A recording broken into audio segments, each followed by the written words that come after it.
की ज्या अजित पवारांनी आंबेडकरांचं नाव घेऊन काल कित्येक वर्ष या राज्यामध्ये सत्ता उपभोगली, स्वतःचे चिरंजीव जय पवार यांचा विवाह सोहळा 5 डिसेंबर, 6 डिसेंबर आणि 7 डिसेंबर या दिवशी करावा। कोब्रा राजे ॲडव्होकेट भाई विवेक चव्हाण उपमुख्यमंत्री अजित पवारांवर संतापले। अजित पवारांनी आंबेडकर अनुयायांच्या भावना दुखावल्या आहेत। होय, मुंबई आमच्या बापाची। महामानव डॉक्टर बाबासाहेब आंबेडकरांच्या महापरिनिर्वाण म्हणजेच 6 डिसेंबर रोजी संपूर्ण भारतातून दादर चैत्यभूमीवर भीमसागर लोटला जातो। आंबेडकर अनुयायांचा दुःखाचा दिवस असताना मात्र उपमुख्यमंत्री अजित पवारांकडून त्यांच्या मुलाचा म्हणजेच जय पवारांचा शाही थाटात लग्न लावणे हे जाणून बुजून केलेले कृत्य असेच म्हणावं लागेल। आंबेडकर अनुयायांच्या भावना दुखावणे अजित पवारांना महागात पडणार का? या देशातले दलित जनता ही शोक सागरामध्ये डुबलेली असते। दलितांसाठी हा दुःखाचा दिवस असतो। या दिवशी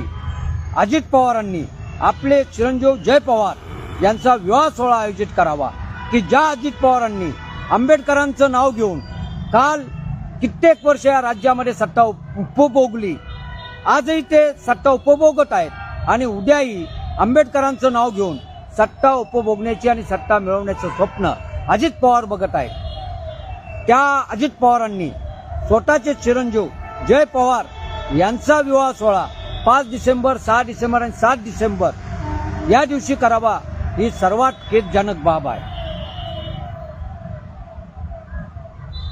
संतापजनक आहे। दलितांनी याचा विचार करावा। जय भीम।